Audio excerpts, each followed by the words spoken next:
Bé, bon dia i benvinguts a aquesta Startup Talk que porta per títol Deep Tech del funding global a la transferència tecnològica.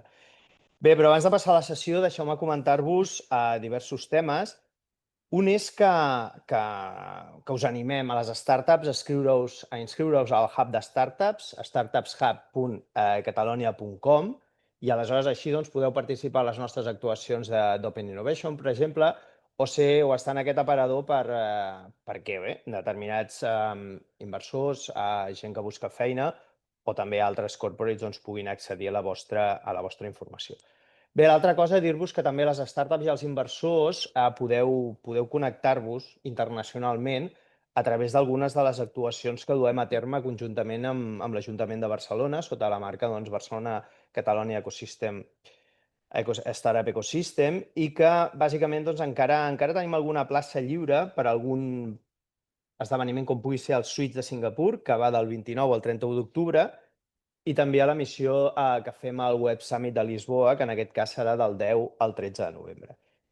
I finalment, també recordar-vos que per les startups properes a les zones nuclears, al voltant de les centrals nuclears, hem tret una línia d'ajuts a l'emprenedoria de valor afegit, a la que empreses de fins a 3 anys d'antiguitats i, evidentment, amb establiment operatiu en aquests municipis, que és un cercle no superior a 30 quilòmetres de radi, concèntric de les centrals nuclears, poden finançar les despeses associades al seu creixement, el desenvolupament del pla de negoci, i aquí estem parlant d'un termini d'execució de 12 mesos, de 20.000 a 85.000 euros de pressupost, i aquesta línia finança el 100% en un màxim de 50.000 euros.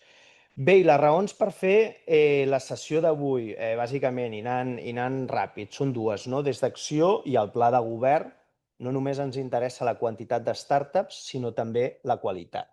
I nosaltres el que volem pel 2030 és assolir les 3.000 startups, però sí que és veritat que hi ha diferències entre les startups, hi ha diferències entre l'impacte de les startups, hi ha diferències entre la creació de llocs de treball i també de com transformes la recerca que fem a Catalunya amb un impacte global.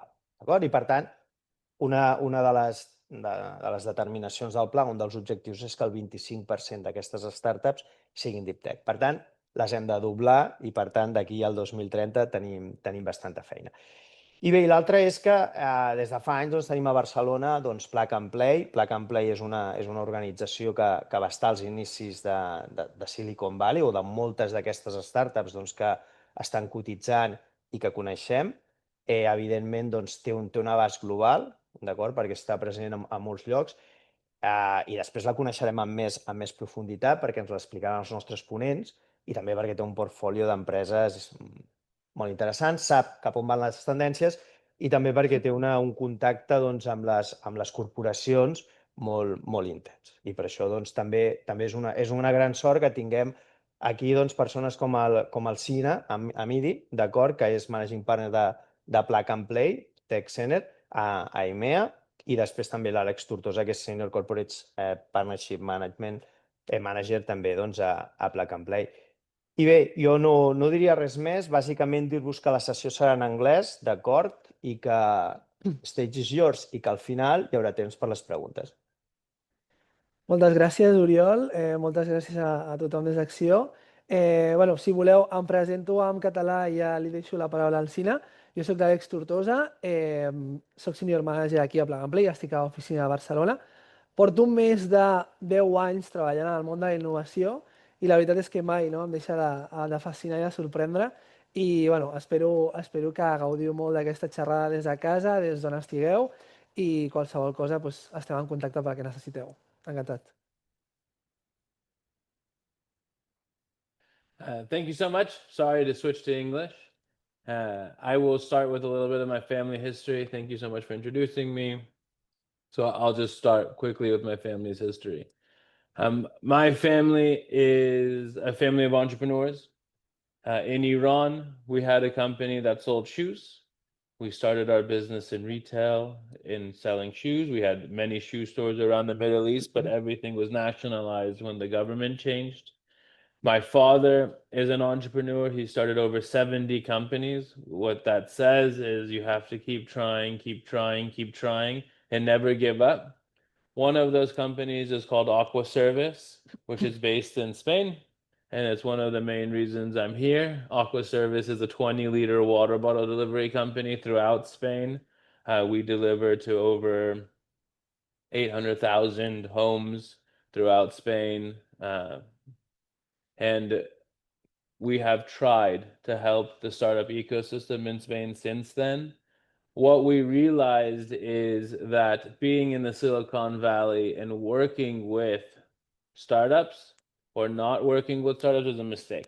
So we tried in 1990s to start working with startups, and what we realized is you need to have some kind of expertise when you want to help startups. You need to, understand technology, you need to understand startups or business, or you need to have a building. So we had one building, and being a landlord allowed us to help our startups far more and get in contact with the startups far easier than by proving our expertise in entrepreneurship.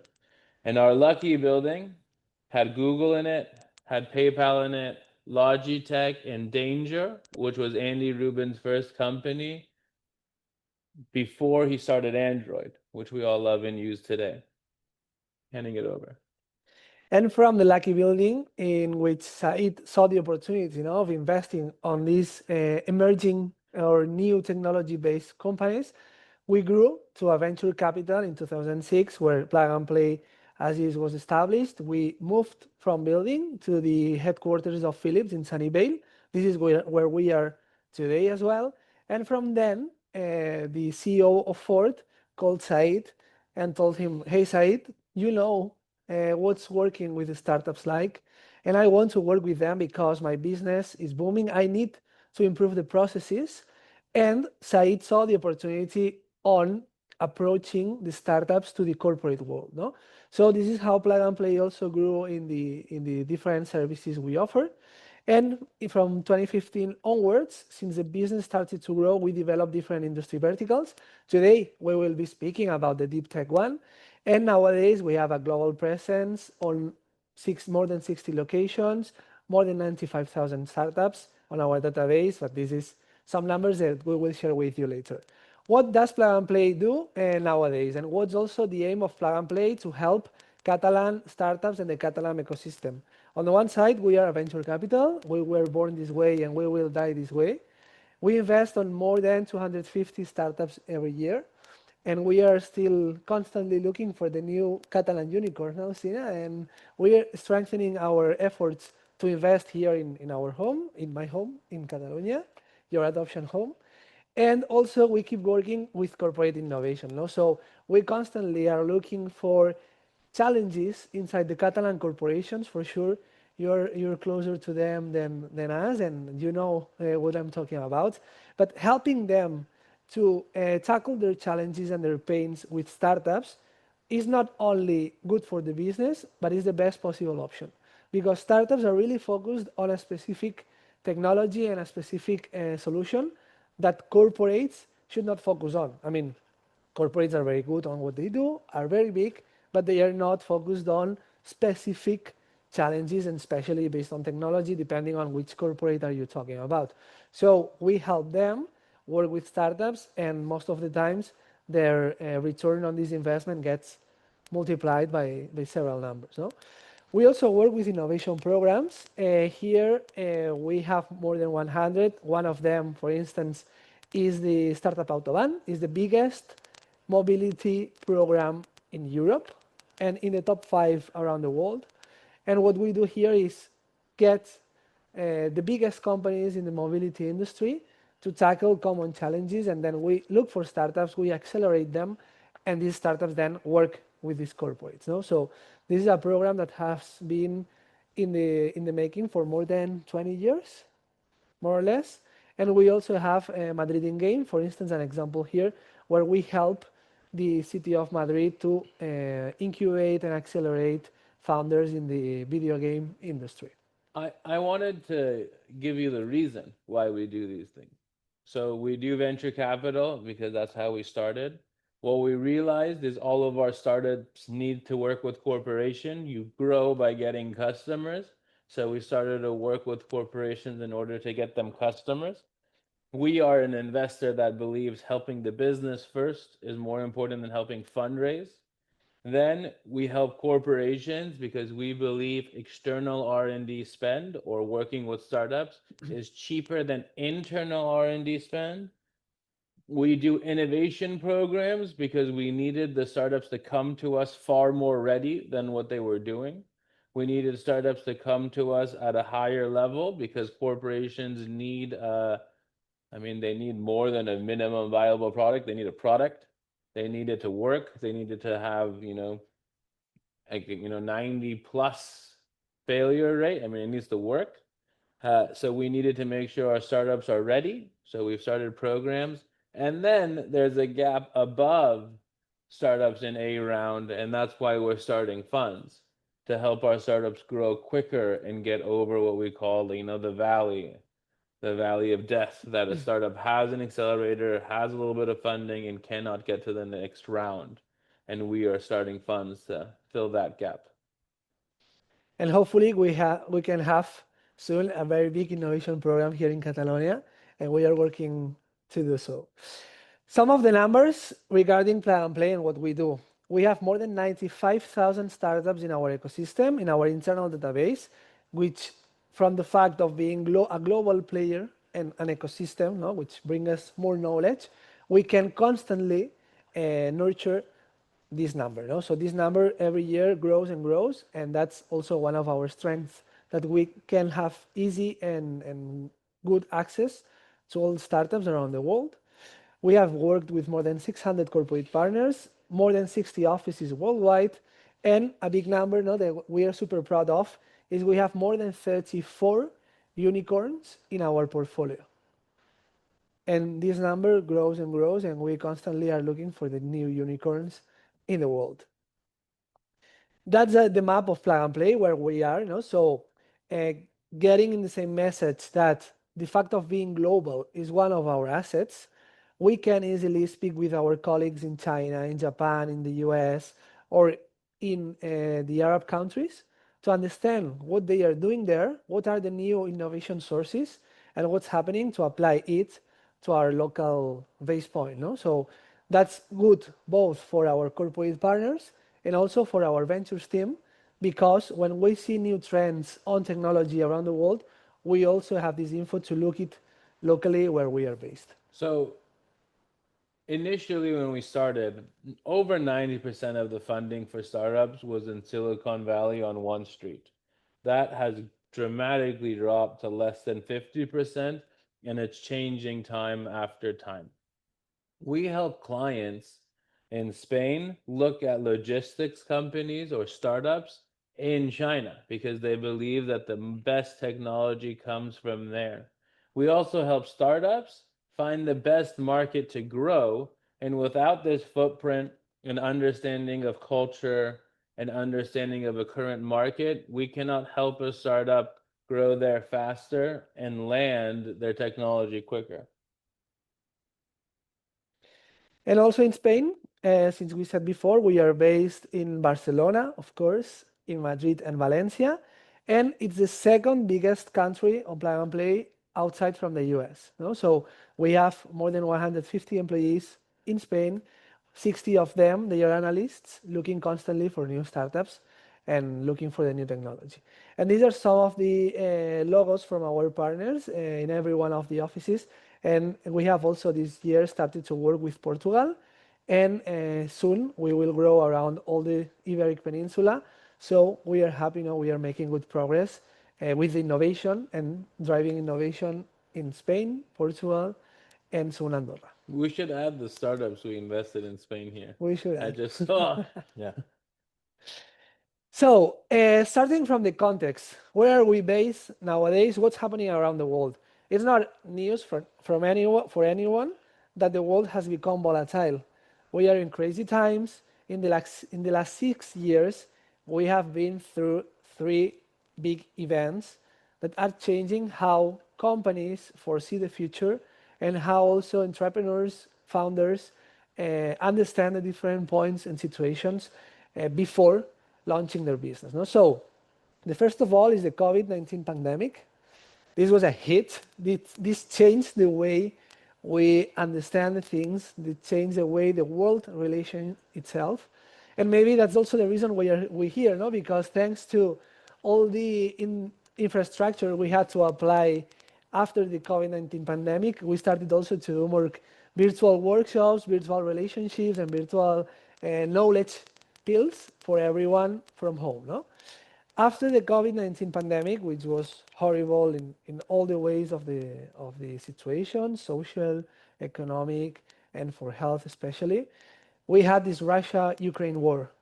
No, this also was a massive hit that is still going on, and it was a shock for companies. It was especially a shock for Europe. And nowadays, we have Donald Trump sitting in the White House, no, with this tariffs situation in which one day the message is one, the other way the message changes.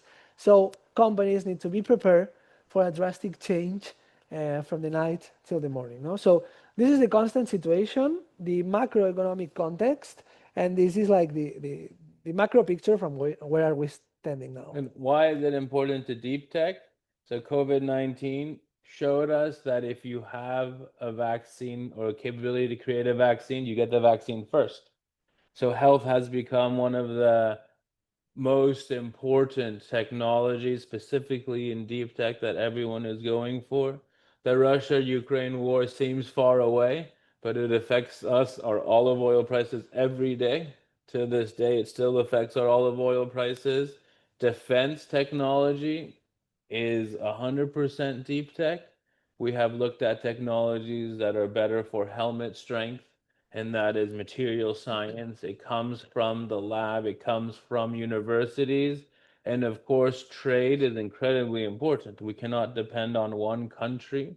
We cannot depend on trade with one other partner. We have to diversify in order to be stable and in order to keep the sovereignty of every country stable. Yeah, and we hear deep tech a lot lately, no? So what is deep tech?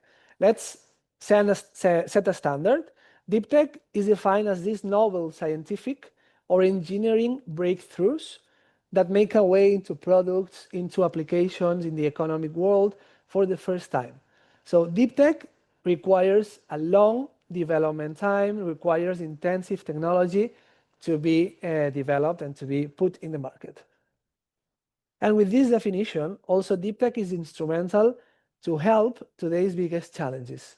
So poverty and inequality, there are constantly new technologies and new scientific research on how can we close this gap on poverty on some countries. Resource scarcity, this is a challenge nowadays. No, we can see sometimes we are scarce on water, then we are scarce on new materials for cell phones, for technology, even development. And deep tech is also looking for how to best approach this scarcity. Physical and mental health, well, I think that's not new for anyone, no? We are also going through big challenges in physical and mental health. I saw a number today in La Vanguardia where it said that the number of teenagers having depression has increased at 20% in the last 4 years. So especially since Barcelona is a good and strong health hub, we can also help here with deep tech. Climate change, I believe a big part of Spain is burning today. And also in the US, we are suffering fires and so on. So this is also not so far from us. Privacy and cybersecurity. And here the government are investing lots of money, not only on defense, but also on the cybersecurity part of the defense as part of the state programs to be aware of the data we manage and how important is information for anyone to access to it. And finally, freedom and sovereignty. I don't know if I pronounce Sovereignty. The hard word. that word. And also, deep tech, it may be a new word or it's not a hype because deep tech has always shaped technology progress. Deep tech comes from the early 1900s with internal combustion engine, the Daimler-Benz, BMW, Kawasaki, Honda, the chemicals, and the electricity. So they were researching and very intensive on technology to tackle these three big challenges from the moment. In the 1950s, deep tech was able to solve some issues on petrochemicals, electronics, and aviation. Without the latest research on aviation in the 1950s, we would not be able to travel so frequently as we do nowadays. But then the focus switched to digital networks. The US and China strongly worked on deep tech in companies such as Google, Facebook, Alibaba, and Tencent. Also on software, we saw the application of the technology, and finally on biotech. And nowadays, we are in a current mega wave. Deep tech has many different applications nowadays, but two of them, like the most important nowadays, is artificial intelligence and also space tech. Now, we are seeing a democratization of the space technology, the space access. Now it's pivoting from the public institutions such as NASA and ESA to private companies who are also having access to this technology and these investments. And you can see the list. So just imagine how many possibilities has deep tech nowadays and the different use cases that can be applied to. And AI in general is affecting everything.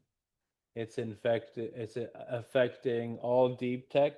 It makes it happen faster. It makes our testing in the lab quicker and cheaper. And in Barcelona, we have a supercomputer that is made for research. What is its name? Barcelona Supercomputing Center. Yeah. Now, and they are doing a great job. We have a good relationship with them. The last week, 2 weeks ago, we were there with Mariona, and they are doing a big work. And it's a big resource that all startups in Catalonia can use with a little bit of work, but it does cost money to use it.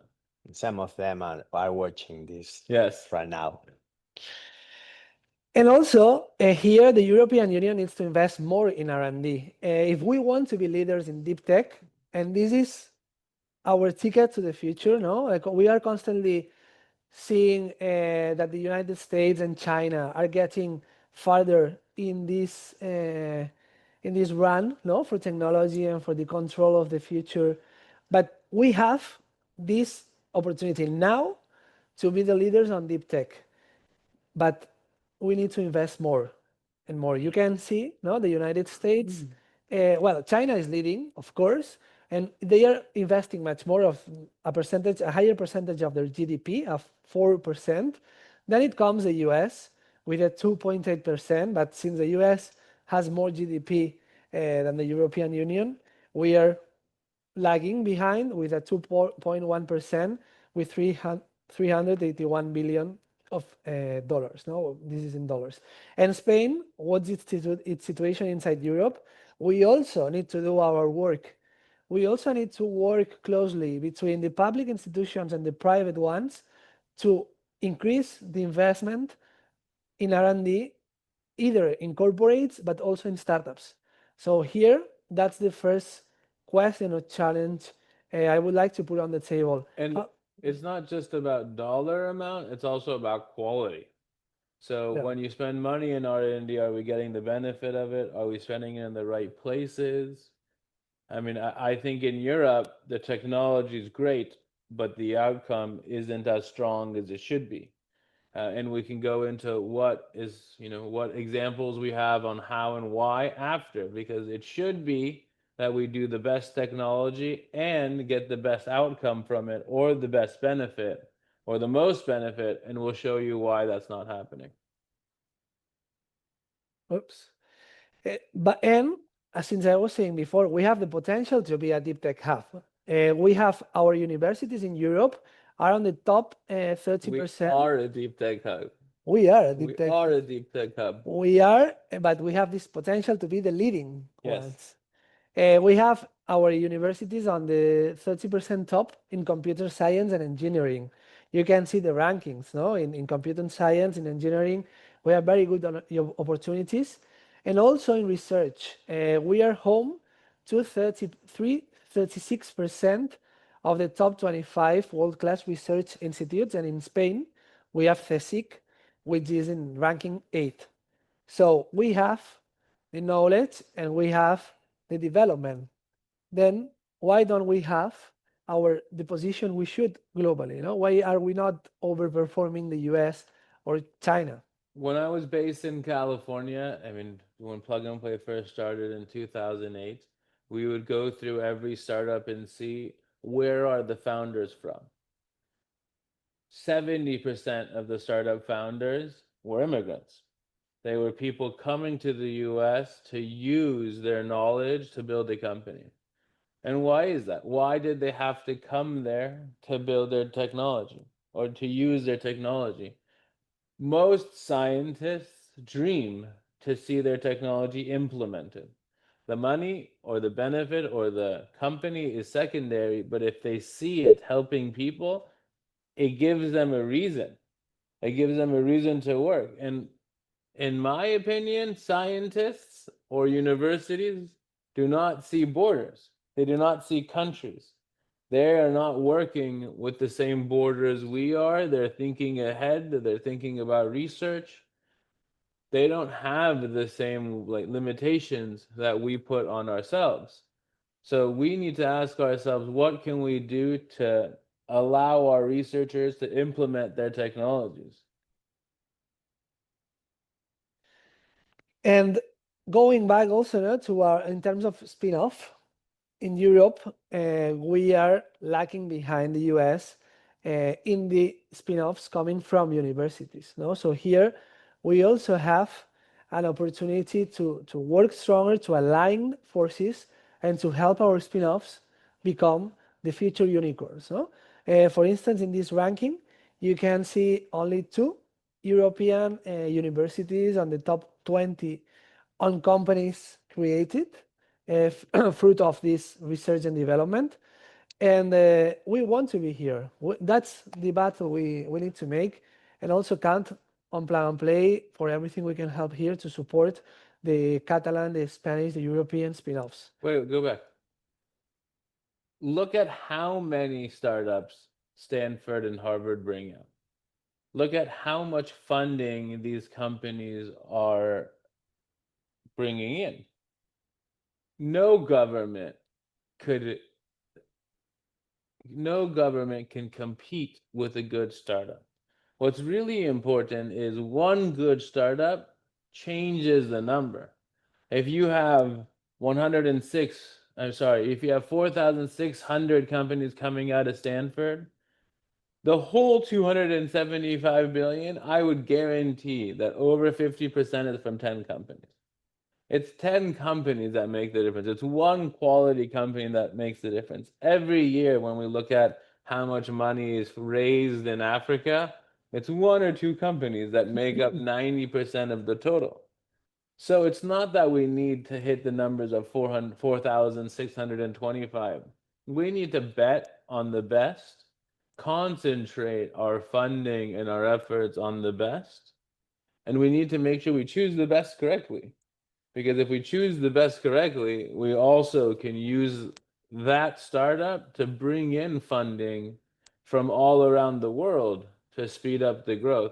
And through the increase in reputation of the universities, of the research institutes, more and more funding comes. So you take one startup, you make it your champion, that champion helps you raise more money for the future generations or the future startups that come in. And that's what Stanford has done. Every Wednesday, we have a pitch competition. If you would like to join, let us know. Online, in the time that we represent Stanford startups, 3,000 people join just to see Stanford startups. It's not that Harvard, MIT, and Cal don't have good startups. It's not that we can't make great investments from it. It's that the reputation Stanford has created is better. And it's all a matter of reputation. We are working strong also here in Spain, no? And our universities are doing the best efforts for it, but we are still far from being on the top. This is not a ranking. This is some numbers we put on here for this conversation today. But we can see, that in terms of spin-offs, we have CSIC, the first one, with only 98 spin-offs. So if we compared to Stanford, we are far from it.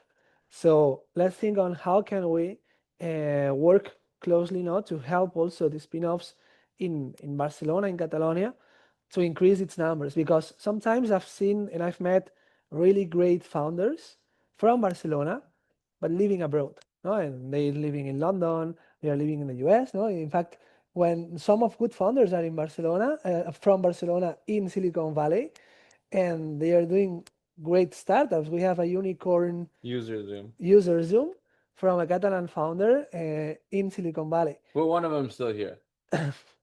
And some of the founders, when they go to the US, automatically the value of the startup increases by 10.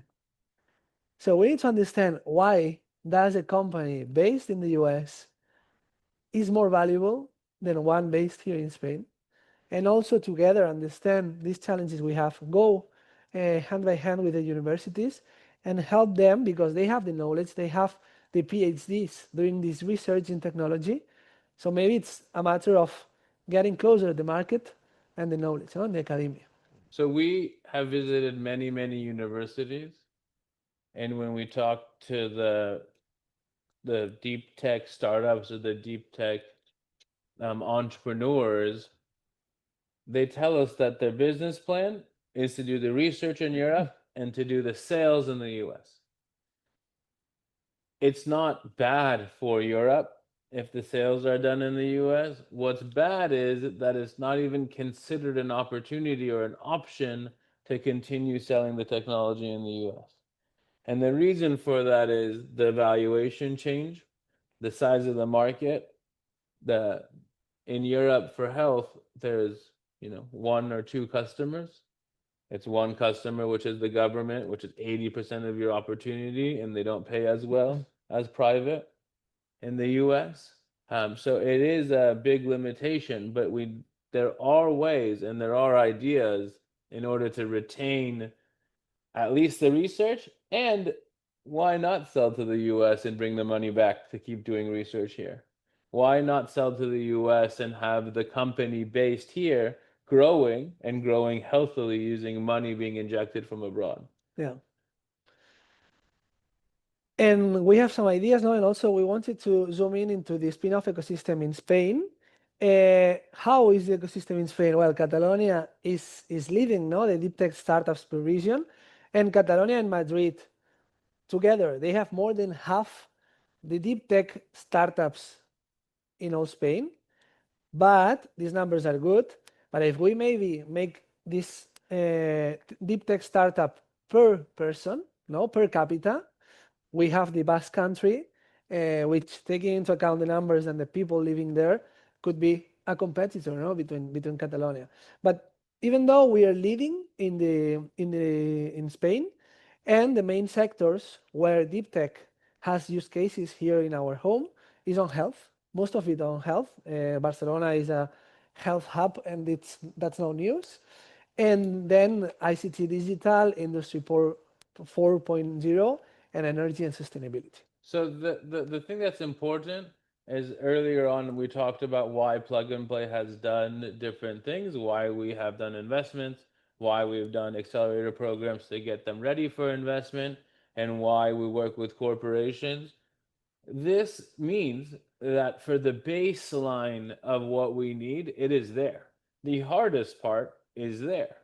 The part that is now important is which one of those 355 we double down on which one of these ones. And it's all about choice, finding the best entrepreneur out of them, because not all researchers are good entrepreneurs.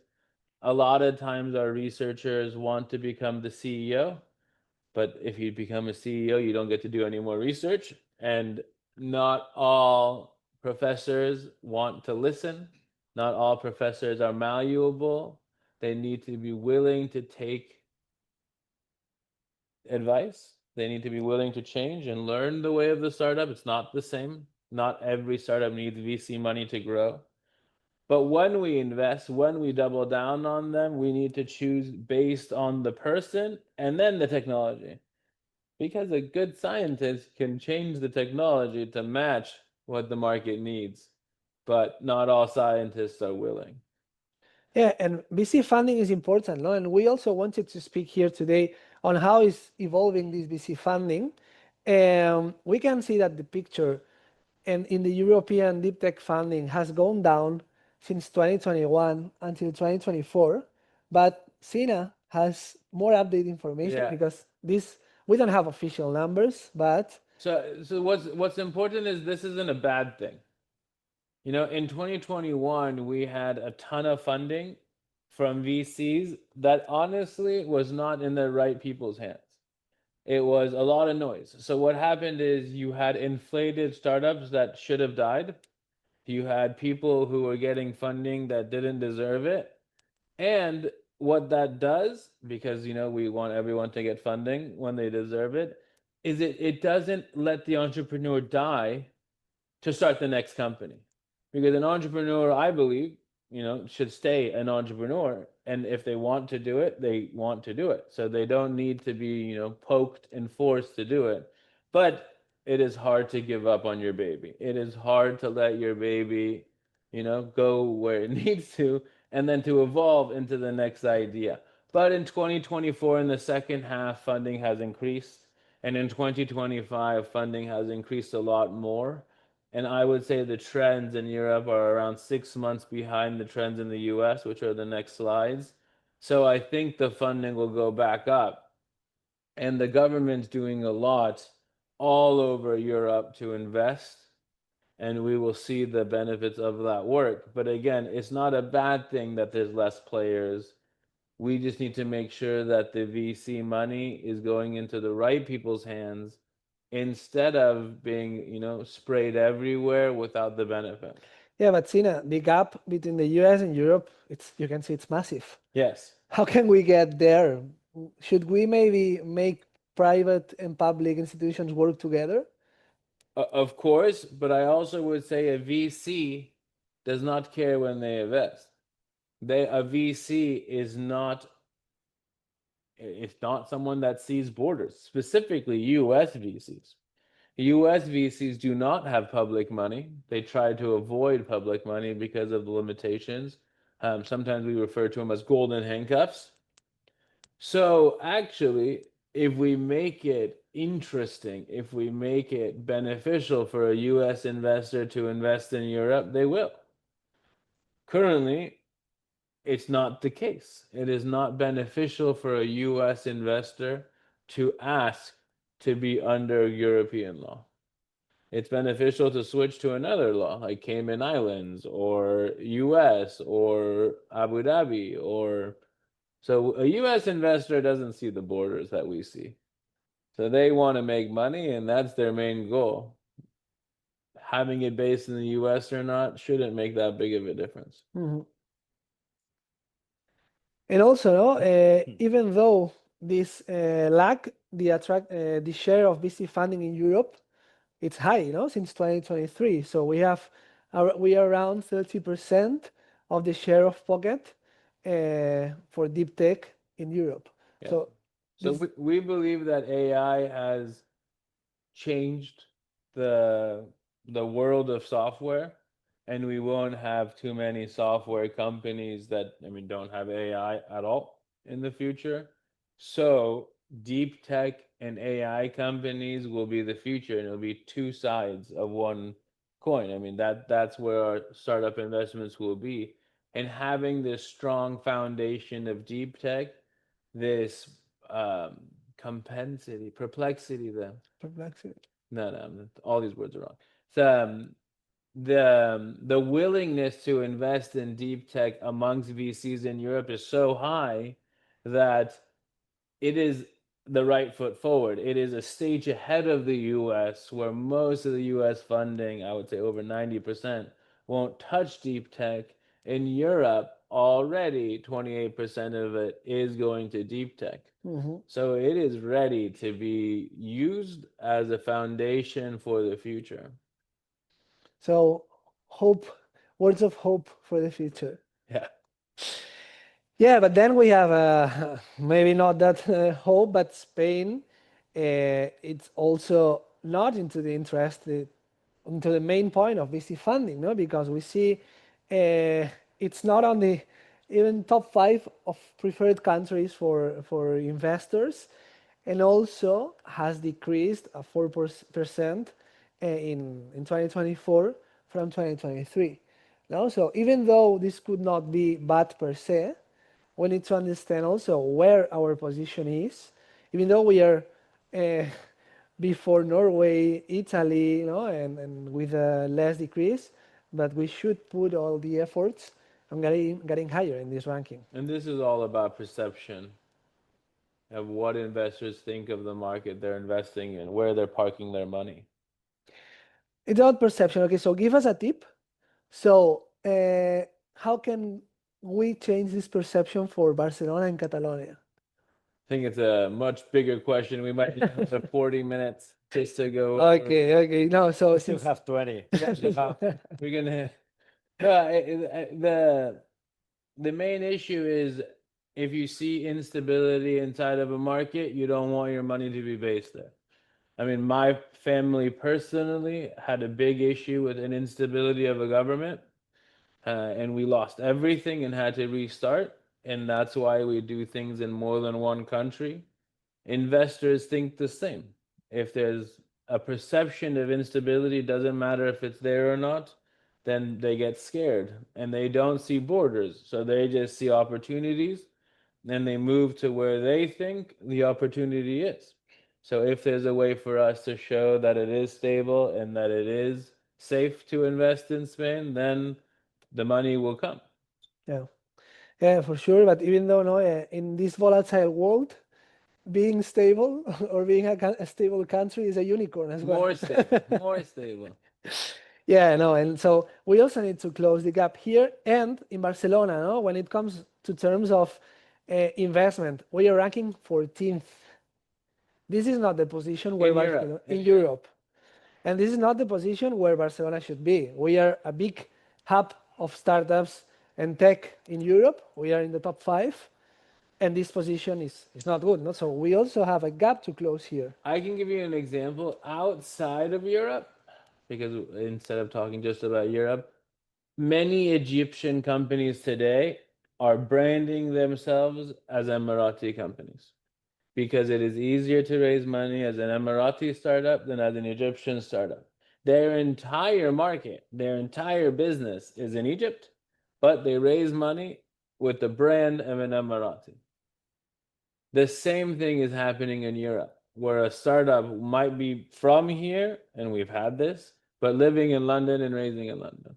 And we need to ask ourselves why that is happening, right? Population, Barcelona's a great place to live, but where you put your legal documents changes where these numbers show up. And that is, a big way to say it. I mean, it's just legal documents that change it. It's not the actual dollar spent in each city. Well, despite this, we need to increase the bar and count with Plan and Play also for helping this position increase, because we love Barcelona. We are lucky to have the CEO of EMEA living in Barcelona, and count on us for anything you need in these terms. And then when it comes to, I will go fast through this part because I know we are running out of time, but these are some of the biggest trends on deep tech we wanted to bring you today. Novel AI, future of compute, novel energy, and these 3, only these are the numbers that they raised. They are growing to 2-digit year after year. But after this, space tech, resilience, which is a big picture that englobes climate change and how the countries can adapt to new environments, computational biology and chemistry, robotics and advanced materials are the top 8 10s in the world today. But what's happening inside of them? Novel AI, what's this? How new maths and algorithms are being used in products. We bring you here some selected European in novel AI and VC rounds. You can see Wave, Mistral AI was hype some months ago, and it's fighting the battle with ChatGPT and Gemini. But we also have generative design AI and also Plug and Play has some startups here in the portfolio. In Compute Deep Dive, it refers the future of compute, how the study and development of technologies that will shape the future of data processing. But here, Barcelona Supercomputing Center knows much more than us. And then in energy, energy, also the energy companies are investing so much, especially in hydrogen. How can we have new sources for energy generation, storage, and use? But then this brings us to Catalonia. What's happening in Catalonia? Where are the Catalan deep tech startups? Well, they are raising money. We have more and more startups year after year. From 2023 to 2024, we increased in 6%, but this is a trend that constantly grows. Some Catalan founder startups, we have them on the list, but some of the trends, quantum computing, biotech, aerospace, medical tech, and gene therapy. So you can see life sciences well represented here, and some other more related to the same ecosystem. But we also have a strong ecosystem here in Catalonia.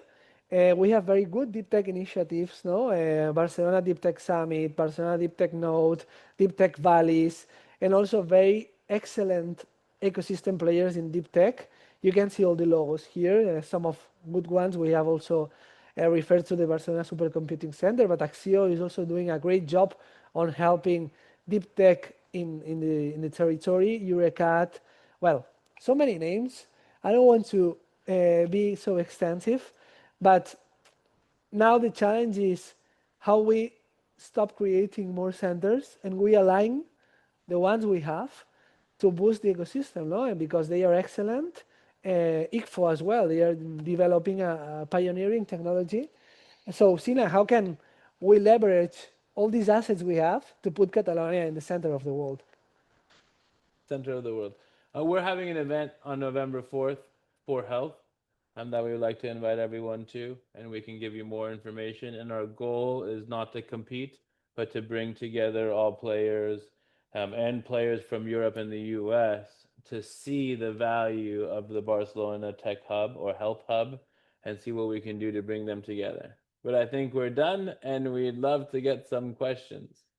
Okay, yeah, we have some questions. So count on us to disseminate that event. Okay, we can put that in the comments of the video. Okay, it's gonna be like during the Tech Summit also. So yeah, it's gonna be like those days. Okay. It's so far back. First question by Sergi.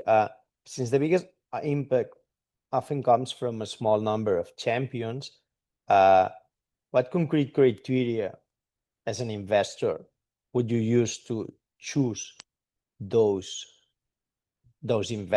champions? What do you see in them in order to say they are gonna be the champions? Well, so first they have to be going after the right size of market. They have to be going after something that's huge, like huge beyond belief. So $4 billion market is not nearly big enough. So the mindset has to be correct.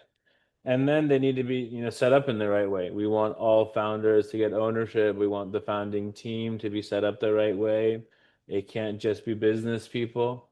They can't have one guy who owns everything. And for research companies, very often the main guy who does the research owns all of it, and he has a hard time letting go of anything. Mm-hmm.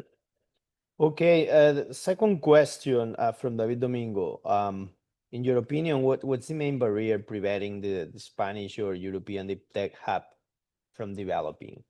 Is a lack of private funding? Is a lack of entrepreneurial spirit, or among engineers or scientists? As you say, there are some people that say, well, if and as you have said, they want to research more than create business. Yeah. Or a lack of connections with the industry, or something else, or a mix of all of this together. I would say funding is not an issue. I think the issue with funding is it's spread out far too much, and we need to make bets on one or two people instead of on everything. In Barcelona, I mean, I did research in 2019, but there was over 90 co-working spaces and one big one. But how do we do one that's as big as Station F? that everyone knows this is where you go for innovation, and it has to be huge. I mean, Barcelona has 38 million visitors a year. It has constant events. We can use that as a center for innovation. There's big opportunities. Another one is a mindset.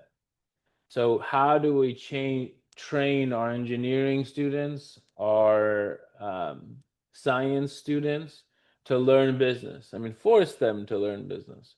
How do we have, business 101 taught to them so they know that they don't have to get a job paying 40,000 a year. They can try to start a company. The risk is not very high in Europe, and then go back. And actually, even if you go work for a corporation with an entrepreneurial background, you are seen as a higher valued employee than someone who's never done it. So there's two issues. Okay. Take note. Yeah. Another question from David, and this is regarding plug and play. What activities and initiatives will plug and play offer to support the very, very early stages of the deep tech ecosystem, if any? And he refers to reaching out to scientists and engineers who are building technology to help them and validate the opportunities for those technologies even before they incorporate a startup. This would help to reduce the risk for later stage investors and VCs who typically do not invest in those so early in the process.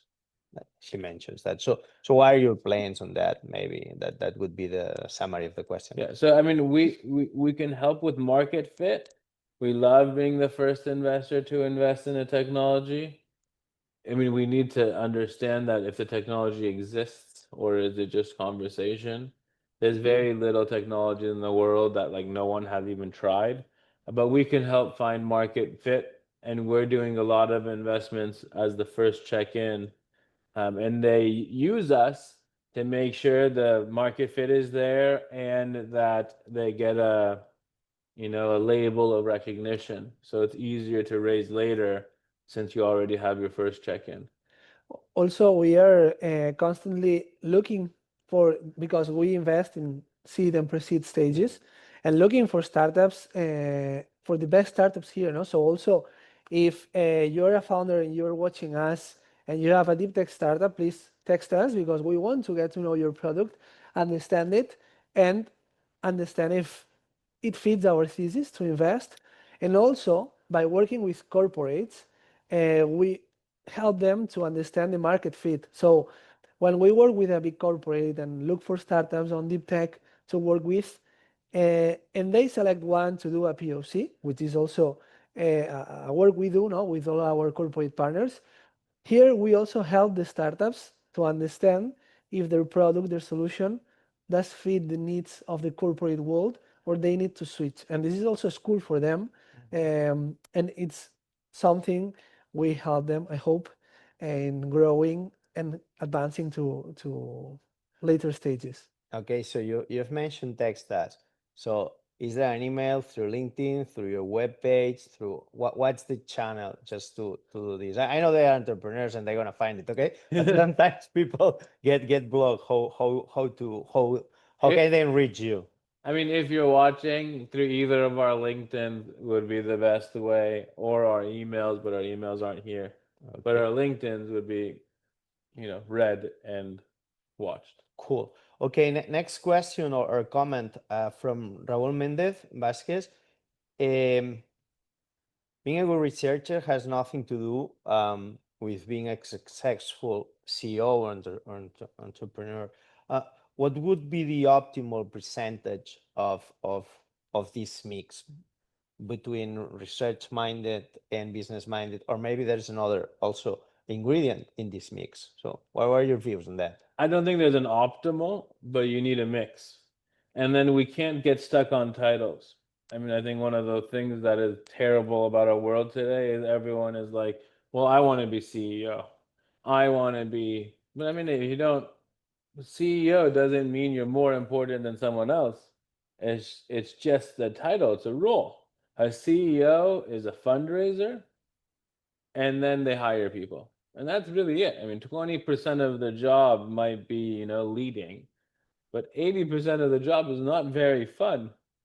So we just need a good mix and the willingness to do what's best for the company rather than, getting stuck on a title. But also understanding that the market part, no, this commercial and development part is important. I mean, you might be an excellent researcher, but if this product doesn't fit the market, then there's no future for this solution. No? So that's the Yeah. way it is. The most common comment is I'd rather own, 1% of $1 billion pie than, 50% of $1 million pie. So Yeah. you, Yeah, we touched this a long time ago. In Catalan, we say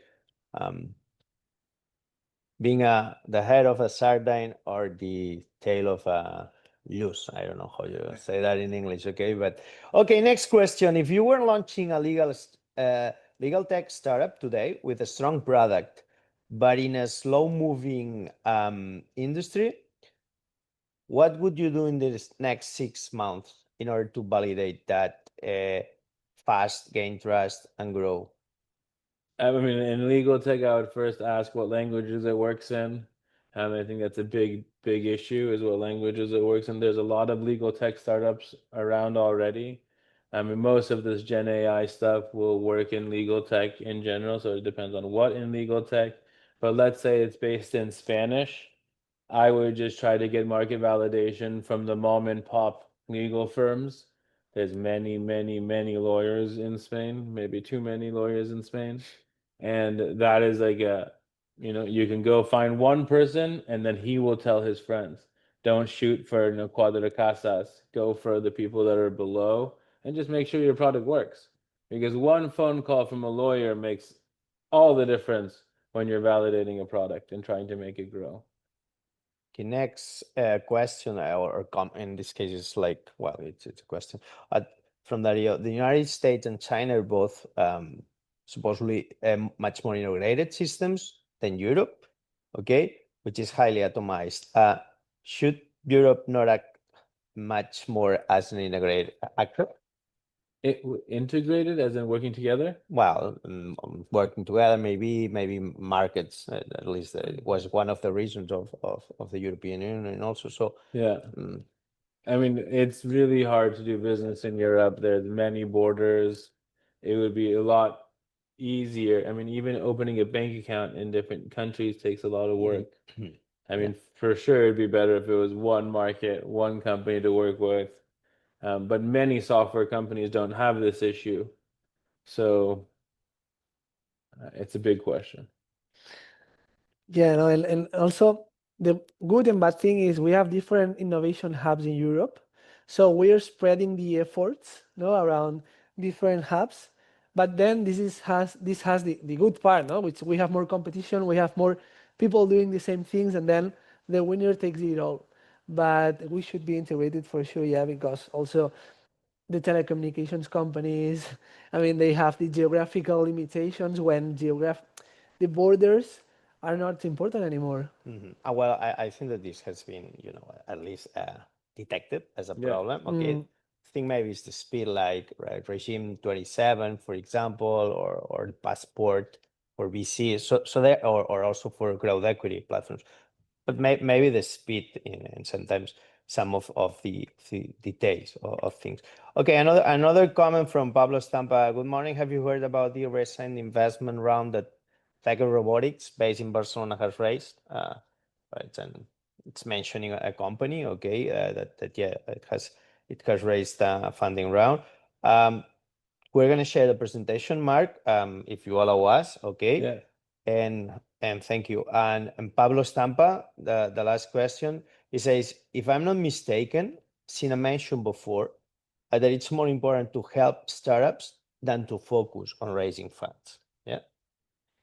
Yeah. So for us, for everybody, maybe, or no, so for plug and play in general, so every single investor, every board member has one task. Our task is to help startups with business development. If a startup is good, they don't need help raising money. Money comes to them. And then not every startup actually needs VC money. Some startups can be self-sufficient. Most companies in the world never raise VC money and still become incredibly successful. And his question was, beside that, how can you help a company beside the fundraising? Yeah. So we can help them find customers. We can help them find product market fit. We can help them be set up in the right way. There's many ways we can help. And having connections, which is very important, getting to know the people that can help you validate your idea, have new ideas by approaching them to the Silicon Valley, to our Asian colleagues. That's the most enriching part of it, no? Having access to different minds and different ideas. Yeah, the most challenging. Okay, so I would say, Sina and Alex, thank you very much for having shared your knowledge and also your time with everybody. And I hope that we're going to meet after the summer, maybe the 4th of November in that event that you are organizing related to deep tech. So thank you very much. Thank you. Thank you, everyone. Right on time. Yeah.